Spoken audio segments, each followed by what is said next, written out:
సాయి కృష్ణ కేసులో కీలక పరిణామం చోటు చేసుకుంది. ఈ కేసులో సీఐ నాగరాజుకు సహకరించిన హెడ్ కానిస్టేబుల్స్ అశోక్, నాని కాసేపటి క్రితం సూర్యారావుపేటలో ఏసీపీ ఆఫీసులో లొంగిపోయారు. వారం రోజులుగా అజ్ఞాతంలో ఉన్నారు అశోక్, నాని. ఈ ఇద్దరు కానిస్టేబుల్స్ పై సిపి రాజశేఖర్ బాబు సస్పెన్షన్ వేటేశారు.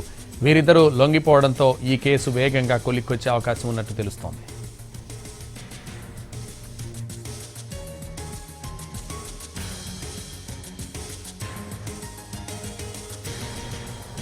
సాయి కృష్ణ కేసులో కీలక పరిణామం చోటు చేసుకుంది. ఈ కేసులో సీఐ నాగరాజుకు సహకరించిన హెడ్ కానిస్టేబుల్స్ అశోక్, నాని కాసేపటి క్రితం సూర్యారావుపేట ఏసీపీ ఆఫీసులో లొంగిపోయారు. ఇదే విషయానికి సంబంధించి మరింత సమాచారం మా ప్రతినిధి శ్రీకాంత్ లైవ్ లో అందిస్తారు. శ్రీకాంత్,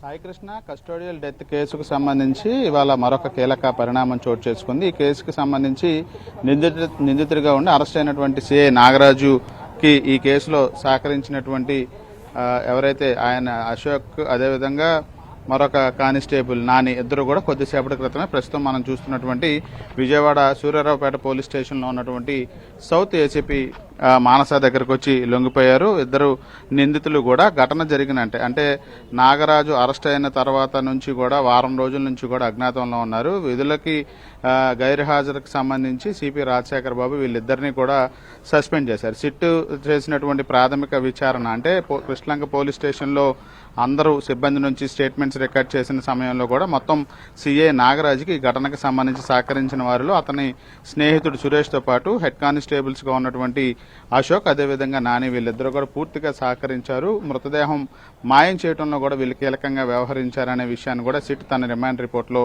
పేర్కొంది. ఒకవైపున నాగరాజుని మృతదేహం విషయానికి సంబంధించి తెలుసుకోవడానికి కస్టడీ పిటిషన్ దాఖలు చేసిన అధికారులు వీళ్ళిద్దరిని కూడా పట్టుకోవడానికి సంబంధించి హైదరాబాద్, బెంగళూరుకి ప్రత్యేక బృందాలు పంపించారు. వాళ్ళ ఇళ్లకు కూడా 2-3 పర్యాయాలు వెళ్లి వాళ్ళ కుటుంబ సభ్యులను కూడా విచారించారు. ఈ నేపథ్యంలో ఇద్దరు నిందితులు కూడా అటు అశోక్, నాని కొద్దిసేపటి క్రితమే నేరుగా ఈ కేసుకు సంబంధించి ఎవరైతే కృష్ణలంక పోలీస్ స్టేషన్ పరిధికి ఏసీపీగా ఉన్నారో మానస దగ్గరకు వచ్చి లొంగిపోయారు.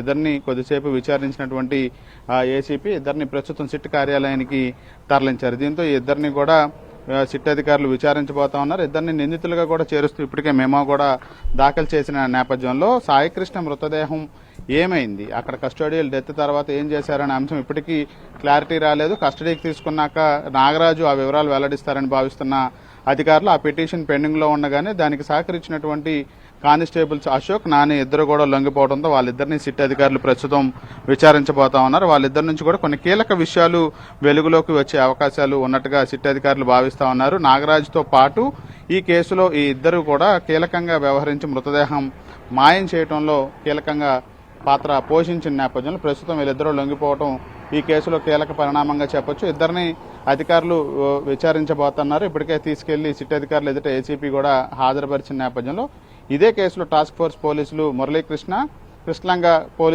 పోలీస్ స్టేషన్లో ఉన్నటువంటి మరొక కానిస్టేబుల్ బాబురావు ఇతన్ని కూడా విచారిస్తున్న నేపథ్యంలో మొత్తం అందరి నుంచి కూడా కీలక వివరాలు వెల్లడే అవకాశం ఉంటుందని అయితే సిట్ అధికారులు భావిస్తున్నారు. సంతోష్.